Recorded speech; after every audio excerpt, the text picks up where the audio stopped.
Hi, my name's Kim. I'm a licensed and nationally certified Chinese medical provider and a Daoist practitioner. And today I wanted to talk a little bit about why do we keep on attracting the same stuff? Don't you kind of wonder that sometimes? I mean, it just seems like we're just pulling this stuff into us and it just becomes this endless part of our lives. Well, let's talk about that for a little bit. I was in clinic the other day and I was working with my clients, and partway through the day, it was really weird. I started kind of feeling uncertain about myself, and I started feeling like I didn't have value or my opinion was wrong. And I started feeling bad about myself. Have you ever run into that where minding your own business, having a good day, and all of a sudden these horrible emotions start washing over you and start consuming your day? I remember this feeling. It's a feeling that I had experienced many times growing up and in corporate America, especially if I was being gaslighted. And because this emotion was so familiar, it was easy for me to make it my own. And yet I was wondering what had happened where I had this sudden, huge emotional transformation. What had suddenly made me feel like my confidence had taken a hit. I was feeling less sure of myself. I was questioning my own personal self-worth. So what did I do? Well, okay, I wrote it off. And I wrote it off because I'd been tired all day. And, I had been focusing so much time on trying to figure out those weird health symptoms that have been going on this year, 2023. So I'd spent so much time trying to figure out what was going on with my own health and what was going on with clients' health. And I was tired. I had taken a really yin formula the night before, and you're probably going, oh, yin formula. Okay, what does that mean? Well, yin formulas help rebuild you, but they can be really heavy. And I probably took a little too much. It was really heavy. I woke up groggy. So I was tired to start out with, and I ended up being tired all day. And when you're off physically, it's really easy for your emotional mindset to get off, for your mental state to feel out of balance. And I kind of wrote it off to that. And I also knew that the client I was working on, they were going through their own thing right then. And they were kind of feeling like they were suffocating, and not physically suffocating, but like when you're around a group of people who won't let you express yourself and they want you to go down this one lane and they kind of herd you and force you to do what they want you to do. And it just feels really oppressive. It's kind of like if you were a balloon, someone had tied a rock to your string. Or what if you were one of those wild exotic birds that we all want to keep as pets? And what do we do to them? We clip their wings. The one thing that they're supposed to do in this life is to fly. And we take that away from them. We clip their wings and throw them in a cage so that we can have them as pets. And they get to spend the rest of their life walking on the ground. How oppressive must that feel? I was listening to my client, but I don't think I was putting the right amount of significance into what they were saying. And probably because I was getting wrapped up into my own head. But they were saying something like they were feeling like they were personally attacked. But then they just dismissed it. Well, at the same time, I was trying to work through this emotional barrage of feeling undervalued, of feeling like I didn't have personal worth, of feeling dismissed, and trying not to take that out on the people around me. And how do you take that out on the people around you?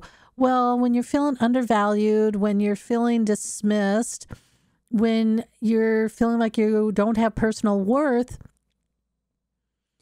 you want to be heard. And there's a certain amount of inflexibility that's going to creep into your conversations as you struggle to be heard and validated. And each time that doesn't happen, guess what? You get more inflexible. Well, okay, so I knew this feeling because I had experienced it so many times in the past.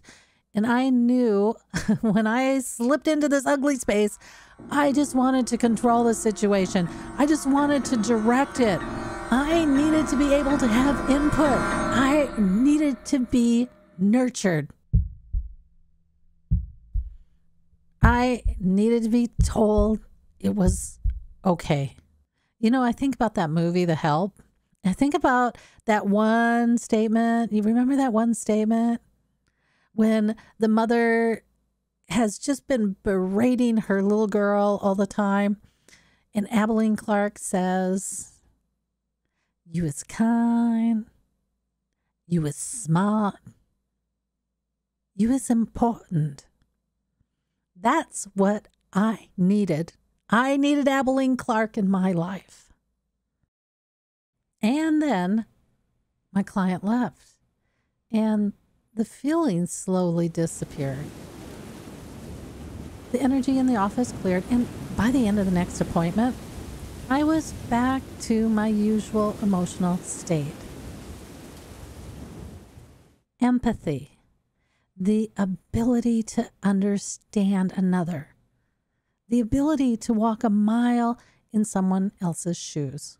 Much later, I realized it wasn't me who was feeling the shame, the hurt, feeling undervalued, feeling dismissed.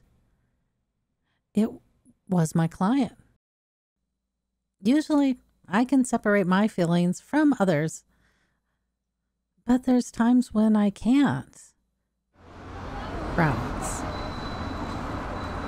do that for me. There are so many individuals in crowds struggling with so many different things. It's like these tidal waves washing over me that keep on spinning me around until I can't find my balance. But it can also be an individual who's experiencing an emotion that resonates with me. It's going to be an emotion that is so familiar to me that it makes up part of my core identity. And that emotion is going to be attached to some unbearable pain from some part of my life. And that pain still makes up part of my identity and part of my reaction to the world. When I trip over these emotions in somebody else, when I trip over these emotions that are embedded in my core identity and stored someplace in some warehouse inside of here that apparently is just stuffed full of crap, when I trip over this with somebody else, it's like my warehouse door flies open and all my garbage starts rising to the surface, and all my feelings become my moment's reality. I'm going to feel all those emotions as my own. I'm going to feel all the emotional baggage that I've attached to those feelings, all the shame, all the hurt, all the invalidation. I'm going to feel that all as my own. And if I think again about what would this be like, it would be like a bird having their wings clipped, being forced to give up control and power of their life to somebody else.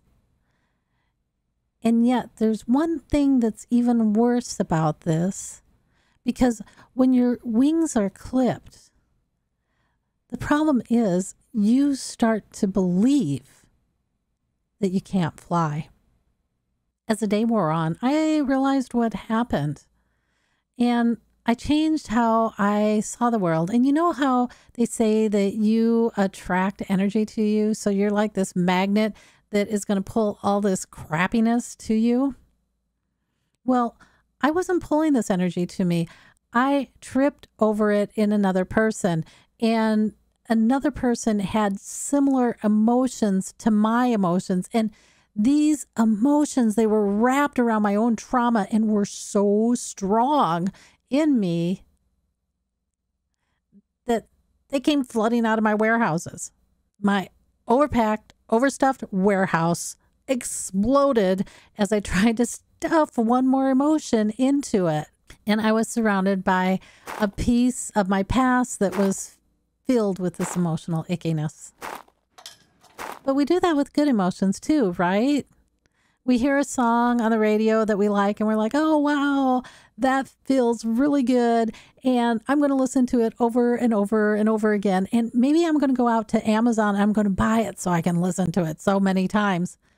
Well, we didn't pull that song to us. We tripped over it in life and we let our emotional warehouse open up and we let those emotions come out and attach to the song that was playing in front of us. The world doesn't just happen to you. You don't just pull in all this crappy energy. In classical Daoist thought, you are this being filled with light and flexibility that allows you to navigate this world. We're really good at accepting our physical body. And so we can say, oh, the stomach, it breaks down food and assimilates it into our body.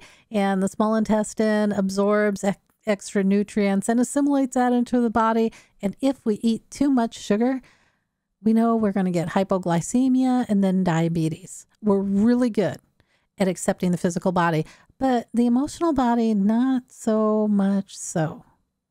Just like our physical body breaks down foods, our emotional body breaks down emotions.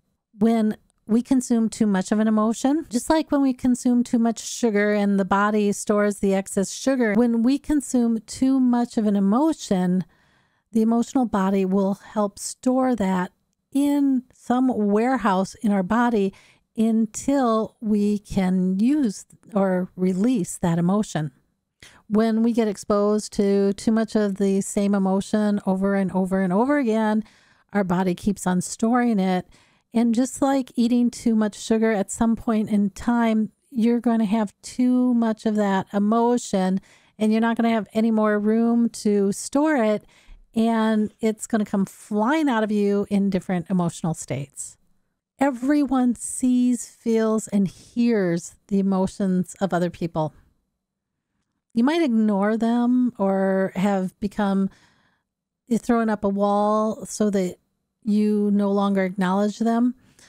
But everyone feels them, everyone sees them, everyone hears them. And here's the thing, you're not attracted to that energy. It's not like you pull it in like a magnet. It's that when you run into somebody who is experiencing the same joy or the same pain that you are, and that pain or that joy is a part of your core identity, it's like you resonate and understand and you allow that warehouse that, by the way, is overstuffed to pop open and release some of those emotions. You're not pulling it to you like a magnet. It's like you're walking along and you trip over it and it resonates so well with you that it spins you around and throws you out of balance. And all of a sudden you find yourself opening your warehouse and feeling all the emotions that you have that are attached to their emotion that's resonating so strong with you. And when it comes to trauma and pain, like the bird, you're going to feel that you can't fly. So think about that. You know, when those overstuffed emotions, you trip over them and your warehouse opens up, sometimes there's so much in there and there's so much attached to it that when you trip over somebody else, it can just feel overwhelming. You know, you can feel like you're struggling to stay afloat, that you're struggling to stay in balance. And I can tell you that's kind of where I was at. Those emotions that I was feeling with my client, oh my gosh, they were so strong that I kind of lost myself. And I found that I was really out of balance. And I I just got lost in another time. So I want you to think about this because you're not a magnet. You didn't pull those emotions to you. You were just wandering through your life and you tripped over them. And being that you've been storing this stuff for a while and that warehouse of yours is so stuffed full of these emotions, your warehouse just popped on open and those emotions came flooding to the surface. And suddenly you were overwhelmed. You were overwhelmed with your own stuff, trying to find a way to stand on level ground again. Depending on how stuffed your warehouse is, depends on how stuck you're going to get, right? Because when you trip over that emotion, if it feels like a tidal wave, you're going to get really stuck.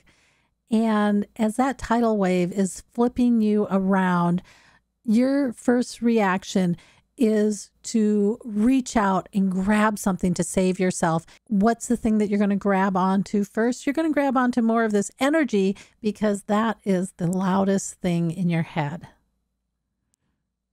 You're not a magnet. You didn't pull this to you. I finally realized that, it wasn't me having those emotions in the office. It was my client. They had a really bad day. It was just that those emotions they resonated with me. They were so familiar. And my warehouse came exploding forward and consumed me. And it made it really hard for me to be there for them and to hear them because all I could hear was the noise in my head from my past. And here's the other thing, binary thinking. It's either this or that. It's becoming more and more apparent to me that there needs to be some sort of drastic change on how we perceive the world. And I don't know what that change is going to be, but I do try to identify when my beliefs or my thinking has gotten limited or trapped. When I'm thinking that it's either this or that, binary thinking only exists in a world of not enough. In a world of enough, that's where we have options. But in a world of not enough, it's either you or them or some form of that. We all have biases, and those biases impact what we can hear and who we can hear it from. Those biases are a trap. Each of us is going to be presented with situations that are going to challenge our beliefs, and probably more than one. I'm finding that I am constantly walking into situations where I am starting to become very aware of my own binary thinking and belief that the world is not enough. I talk a lot about the spirituality of change that we're going through right now. And probably by 2028, we're really going to see the direction of that change that we need to go in. By 2029, 2030, there's probably going to be another option for people to decide whether they can accept the new direction or not.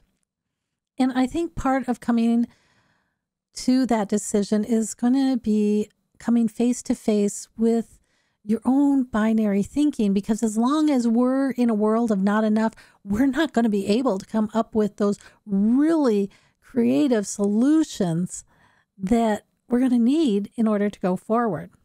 So here's the thing. This isn't the end of the world. You are not stuck here. Each time that you identify your limitations, each time you allow those warehouse doors open so that your own emotions come forth that have created your world, and each time you're able to examine those and let them go, you come closer to creating the world that is enough. Okay, until next time, guys, I will catch you on the other side.